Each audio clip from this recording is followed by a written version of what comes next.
नमस्ते, मेरा नाम है सौरभ और आप देखना शुरू कर चुके हैं हमारा खास कार्यक्रम प्रश्न प्रदेश, जहां हम बात करते हैं यूपी से जुड़ी बड़ी खबरों की, बड़े अपडेट्स की। चुनाव से पहले कांग्रेस को छोड़कर सभी पार्टियां ब्राह्मण वोटों को अपनी तरफ करने के लिए हाथ पांव मार रही हैं। 5 सितंबर को सपा ने बड़े समाजवादी नेता जनेश्वर मिश्रा के पैतृक गांव शुभन थई में प्रबुद्ध वर्ग सम्मेलन का आयोजन किया और कल ही बीजेपी ने 16 जिलों से प्रबुद्ध वर्ग सम्मेलनों का आगाज किया। और कल यानी 7 सितंबर को बीएसपी चीफ मायावती लखनऊ में पार्टी के प्रबुद्ध विचार गोष्ठी सम्मेलन को संबोधित करेंगे। लिहाजा इस विषय पर बात करना जरूरी है, पूछना जरूरी है कि राज्य की राजनीति में ब्राह्मण वोटों की क्या अहमियत है। क्या पार्टियां ऐसे सम्मेलनों के दम पर इस सबके का वोट अपनी झोली में डाल पाएंगी? तो आज की बड़ी खबर में इन्हीं महत्वपूर्ण और जरूरी सवालों के जवाब तलाशने की कोशिश करेंगे, लेकिन पहले दिन की सुर्खियां देख लीजिए। पहली सुर्खी उत्तर प्रदेश के पूर्व राज्यपाल अजीज कुरैशी के खिलाफ राजद्रोह का मुकदमा दर्ज होने से जुड़ी है। बीते दिन कुरैशी सपा सांसद आजम खान के रामपुर स्थित घर गए थे और वहां पर उनकी पत्नी से मुलाकात की थी। पूर्व राज्यपाल ने वहीं पर बयान दिया था, जिसके बाद विवाद खड़ा हो गया। रामपुर में पूर्व राज्यपाल और कांग्रेस नेता अजीज कुरैशी के खिलाफ धारा 153A, 153B, 124A और 505(1)B के तहत मुकदमा दर्ज किया गया है।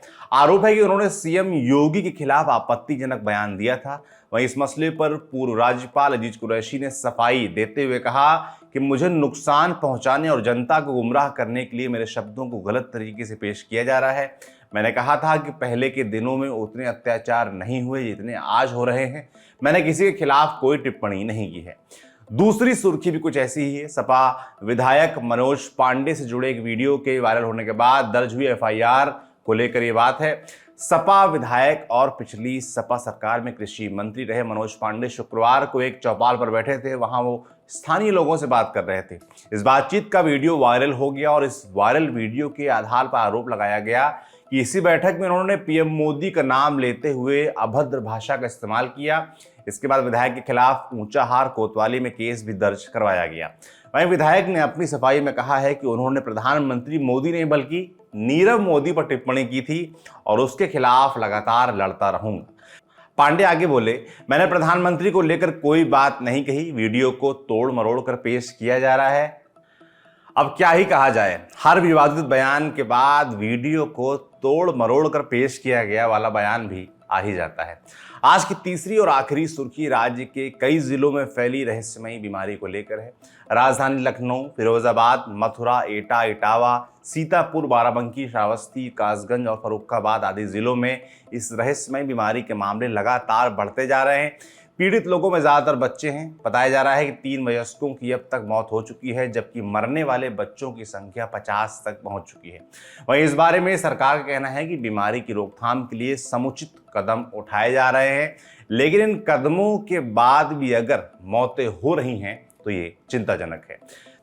तो ये सुर्खियां खत्म। अब बात करते हैं बड़ी खबर की। साल 2007 के विधानसभा चुनाव में बहुजन समाज पार्टी यानी बीएसपी को यूपी की कुल 403 विधानसभा सीटों में से 206 सीटें मिली थी। पहली बार मायावती को अपने दम पर मुख्यमंत्री की कुर्सी मिली। इस चुनाव के बाद सोशल इंजीनियरिंग शब्द बड़ी प्रमुखता से सामने आया था। आज 21 साल बाद फिर से सोशल इंजीनियरिंग की कोशिश हो रही है, लेकिन तब इसे केवल बसपा ने किया था। अब की सपा और बीजेपी भी कतार में है। तब बसपा प्रमुख मायावती ने सर्व समाज का नारा दिया था। इस बार प्रबुद्ध वर्ग सम्मेलनों के जरिए पार्टियां ऐसा करने की कोशिश कर रही हैं। बदलते समय के साथ पैकेजिंग भी तो बदलनी चाहिए। वैसे इस बार बसपा की सोशल इंजीनियरिंग में हिंदुत्व का तड़का नजर आ रहा है। 23 जुलाई को बसपा के राष्ट्रीय महासचिव सतीश चंद्र मिश्रा ने अयोध्या से पार्टी के प्रबुद्ध विचार गोष्ठी की शुरुआत की। इस गोष्ठी में जाने से पहले उन्होंने रामलला और हनुमानगढ़ी के दर्शन किए और सरयू नदी की आरती भी की। अगर बसपा की सियासी इतिहास पर नजर डालें तो ऐसे उदाहरण और नहीं दिखते हैं। इतना ही नहीं, इस आयोजन से कई दिन पहले सतीश चंद्र मिश्रा ने अपने आधिकारिक ट्विटर हैंडल से प्रबुद्ध विचार गोष्ठी का पोस्टर जारी किया था। इस पोस्टर में अयोध्या में बन रहे राम मंदिर का मॉडल, राम और परशुराम का भी चित्र था। पोस्टर में एक और खास बदलाव था जिसे नोटिस किया जाना चाहिए। बसपा के पोस्टरों में भी दिखने वाले नीले रंग को भगवा रंग से ढकिया कर किनारे पहुंचा दिया गया था और पोस्टर में भगवा रंग प्रमुखता से दिख रहा था। इसके अलावा जब गोष्ठी की शुरुआत हुई तो 21 पंडितों ने शंख बजाया और सतीश चंद्र मिश्र ने अपने संबोधनों में कई बार श्री राम और परशुराम का जिक्र किया। आपको बताएं कि बसपा राज्य के 60 से अधिक जिलों में ऐसी गोष्ठियां कर चुकी है और ऐसा करके पार्टी ब्राह्मण वोटों को अपने पक्ष में करने की भरसक कोशिश भी कर रही है। कल यानी 7 अगस्त को बीएसपी चीफ मायावती लखनऊ में गोष्ठी आयोजन के सिलसिले का समापन करने वाली हैं। इस मौके पर वो क्या कहती हैं इस पर सबकी नजर रहेगी, लेकिन अभी तो आप ये जानिए कि बीएसपी ये कोशिश क्यों कर रही है। इस सवाल के जवाब के लिए हमें किसी जानकार या विशेषज्ञ के पास जाने की जरूरत नहीं, क्योंकि इसका जवाब खुद सतीश चंद्र मिश्र ने अपने एक ट्वीट में दिया था। जुलाई महीने में किए गए इस ट्वीट में उन्होंने लिखा था, सत्ता की चाबी 13% ब्राह्मण और 23% दलितों के हाथ में है। देखिए, कम शब्दों में मिश्रा जी ने कितनी सीधी बात कह दी, ना इधर घुमाया ना उधर, सीधा सीधा बताया कि ये दोनों तबके साथ आ जाएं, बसपा को वोट कर दें तो बसपा प्रमुख मायावती के अच्छे दिन आ जाएंगे। ये साफ गोई बाकी पार्टियों को भी सीखनी चाहिए, क्योंकि कर तो वो भी यही रहे हैं। कुछ पार्टियां बता के कर रही हैं, जैसे बीजेपी और बसपा। वहीं सपा ने आधिकारिक तौर से ऐसे किसी आयोजन की घोषणा तो नहीं की है, लेकिन पार्टी के नेता अपने स्तर पर ऐसे आयोजन कर रहे हैं। कल पार्टी के नेताओं ने बलिया और मऊ में प्रबुद्ध वर्ग सम्मेलनों का आयोजन किया। जब हमने पार्टी के प्रवक्ताओं से इस बारे में पूछा तो बिना कैमरे पर आए उन्होंने कहा कि नेता अपने अपने स्तर पर तैयारी कर रहे हैं, अभी तक पार्टी की तरफ से कोई घोषणा नहीं हुई है। घोषणा भले ना हुई हो, लेकिन पार्टी के नेताओं ने अपने स्तर पर ब्राह्मण मतदाताओं को लुभाने की कोशिश शुरू कर दी है। अब बात सत्ताधारी पार्टी बीजेपी की। कल वाराणसी में हुए प्रबुद्ध वर्ग सम्मेलन में खुद सीएम योगी आदित्यनाथ उपस्थित थे। पार्टी का कहना है कि उनका सम्मेलन कास्ट वाइज नहीं है बल्कि क्लास वाइज है। पार्टी का कहना है कि प्रबुद्ध वर्ग सम्मेलन में शिक्षक, प्रोफेसर, इंजीनियर, डॉक्टर, साहित्यकार जैसे समाज के प्रबुद्ध वर्ग जनों से बीजेपी संवाद कर रही है और सरकार द्वारा किए गए कामों की जानकारी दे रही है। वहीं एक तबका ऐसा भी है जो ये मानता है कि बीजेपी बसपा द्वारा किए जा रहे ऐसे सम्मेलनों के बाद हरकत में आई और पार्टी से दूर हुए ब्राह्मण वोटरों को इन सम्मेलनों के जरिए मनाने की कोशिश कर रही है। हमने इस मसले पर यूपी बीजेपी के प्रवक्ता राकेश त्रिपाठी से बात की। देखिए वो क्या बोल रहे हैं। समाजवादी पार्टी हो या बहुजन समाज पार्टी, प्रबुद्ध सम्मेलन के नाम पर विशुद्ध रूप से जातीय सम्मेलन करने के काम किए हैं। इनकी कुल राजनीति की जमा पूंजी ही जातीय समीकरण है। आज उत्तर प्रदेश में चुनाव नजदीक देख करके जातियों को लुभाने के लिए प्रबुद्ध सम्मेलन करने का काम कर रहे हैं, लेकिन उत्तर प्रदेश की जनता जानती है भारतीय जनता पार्टी आज प्रबुद्ध वर्ग, चाहे वो एडवोकेट्स हो, चाहे वो शिक्षक हो, चाहे वो डॉक्टर्स हो, लेखक हो, चित्रकार हो, कलमकार हो, थिएटर आर्टिस्ट हो, आय धर्मगुरु हो, इन सबके साथ जो समाज के अगुवा हैं उनके साथ विचार विमर्श करके प्रबुद्ध सम्मेलन करने का काम कर रही है, जबकि सपा बसपा के लिए प्रबुद्ध केवल एक जाति विशेष है। ये तो हुई सफाई। अब जानकारी ले लीजिए। पार्टी 20 सितंबर तक सभी विधानसभा क्षेत्रों में इन सम्मेलनों का आयोजन करने वाली है। राज्य की राजनीति में ब्राह्मण मतदाताओं की संख्या के हिसाब से तो बहुत मोल नहीं है, लेकिन चुनाव लड़ने और लड़ाने वालों का ऐसा मानना है कि 13% ब्राह्मण मतदाता सामाजिक तौर पर साधन संपन्न हैं और अपने आसपास के बहुत से मतदाताओं को प्रभावित करने की ताकत रखते हैं और कोई भी पार्टी एक ऐसे वर्ग को खुद से दूर नहीं होने देना चाह रही जो चुनाव के समय समाज में हवा बनाने की ताकत रखता है। वहीं 2007 के चुनाव से पार्टियां ये भी समझ चुकी हैं कि अगर ये तबका एक साथ आ जाए और वोट कर दे तो परिणाम बदल भी सकते हैं। हमने इस आकलन के बारे में टाइम्स ऑफ इंडिया के एडिटर रहे सीनियर जर्नलिस्ट रतन मणिलाल से बात की। देखिए वो क्या बोले। अब बसपा ने फिर से जब ब्राह्मण समाज को अपनी तरफ अट्रैक्ट करने की कोशिश की है तो सबके दिमाग में ये आइडिया आया कि अरे ये तो वही कॉम्बिनेशन है जिसने बसपा को सफलता दिलाई थी। और आपको याद होगा अभी कुछ महीनों पहले समाजवादी पार्टी ने भी एक सम्मेलन किया था जिसमें उनके तमाम सारे ब्राह्मण नेताओं ने ब्राह्मणों के साथ अलग अलग जिलों में सम्मेलन किए। अब बसपा कर रही है और अब भाजपा को लग रहा है कि वो अन्य हिंदू वर्ग को साथ ले चलने में टेकन फॉर ग्रांटेड वाला फॉर्मूला नहीं हो सकता, तो उनको भी एक उस वर्ग को अपने साथ करना होगा जो बाकी वर्गों की सोच को प्रभावित करता है, और वो है ब्राह्मण। आपको पता चल गया होगा कि पार्टियों के बीच आखिर ये भागम भाग क्यों मची है। अब अगले सवाल की तरफ बढ़ते हैं। क्या 2007 में बसपा ने जो किया वो 2021 में वही पार्टी फिर से कर पाएगी? क्या आज के चुनाव में केवल सम्मेलन करके ब्राह्मण मतदाताओं को पार्टियां अपने पक्ष में कर सकेंगी? इन सवालों के साथ हमने लखनऊ में रहने वाले और कई चुनावों को बहुत करीब से देखने वाले वरिष्ठ पत्रकार शरद प्रधान से बात की। सुनिए वो क्या बोले। कि सब पॉलिटिकल पार्टीज की जो है मानसिकता भेड़ चाल वाली हो गई है, और वो जिस तरह खुद भेड़ चाल चल रहे हैं वो समझते हैं कि ब्राह्मण भी भेड़ की तरह से। मतलब वो क्या, मुझे समझ में नहीं आता। एक सिंपल सी लॉजिक है कि कोई भी आदमी खड़ा हो जाएगा जिसने कल तक कोई परवाह नहीं करी ब्राह्मण्स की, या चाहे कोई पॉलिटिकल पार्टी हो, वो आकर के खड़ा हो जाएगा, साहब मैं बहुत बड़ा ब्राह्मण, ये मेरा जनेऊ और मैं जो है आपको जो है स्वागत करता हूँ। तो सारे ब्राह्मण जो है पीछे पीछे चल देंगे, घंटी बजाई और आ गए। मतलब इतना उनको, ये तो एक तरीके से तौहीन है उन लोगों की, उन ब्राह्मणों की जिनको ये सोच रही हैं राजनीतिक पार्टियां कि वो उन्हें बड़ी आसानी से विन ओवर कर लेंगी। और जिस डेस्परेशन के साथ कर रहे हैं, चाहे वो मायावती की बीएसपी हो, चाहे समाजवादी पार्टी हो, परशुराम सम्मेलन कर रहे हैं वो, और बीजेपी के लगी हुई प्रबुद्ध सम्मेलन, वो प्रबुद्ध शब्द मायावती ने इस्तेमाल किया था जब वो नहीं दिखाना चाहते थे कि ब्राह्मण शब्द का इस्तेमाल हो, तो इन्होंने भी वही कर लिया। तो इससे जाहिर होता है कि सब बड़े डेस्परेट हैं और किसी को अपने ऊपर इतना कॉन्फिडेंस नहीं है, और घबरा रहे हैं कि बीजेपी को खासतौर से फिक्र हो गई है कि ब्राह्मण वोट उनके हाथ से खिसक रहा है।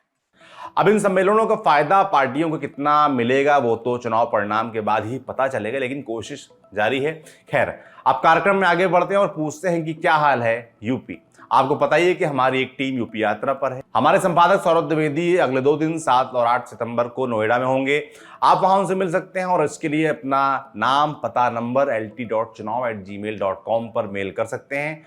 आइए आपको अब इस टीम द्वारा भेजी गई एक रिपोर्ट का छोटा सा हिस्सा दिखाते हैं। आपको स्क्रीन पे मोड़ा बनता नजर आ रहा है। ये उत्तर प्रदेश के कई ज़िलों, कई गांवों, कई कस्बों में फैले हुनर का एक और नमूना है। हम इस वक्त उत्तर प्रदेश के हापुड़ ज़िले में हैं। ज़िले में 3 विधानसभाएं हैं, धौलाना, हापुड़ और गढ़मुक्तेश्वर। ये गढ़मुक्तेश्वर इलाका है और ये एरिया अपना मोढ़ा, कुर्सी और बॉक्सेस इस सामग्री से बनाने के लिए मशहूर है।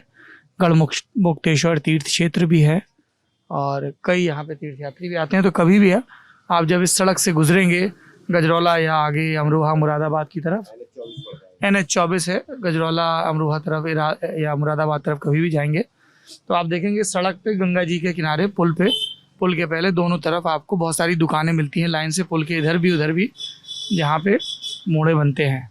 तो हमारी ये उत्सुकता हुई कि भाई बिकते तो सड़क पे हैं, मैंने बनते बोल दिया, बनते कहाँ हैं? तो अंदर गढ़मुक्तेश्वर कस्बे में आ गए जहाँ पे ये बनते हैं। स्क्रीन पर देखिए, आपको निर्माण के पीछे देखिए जरा, आयुष जी बैठे हैं, वो फाइनल प्रोडक्ट है, पीछे बन रहा है उनके, वो भी प्रोडक्ट है।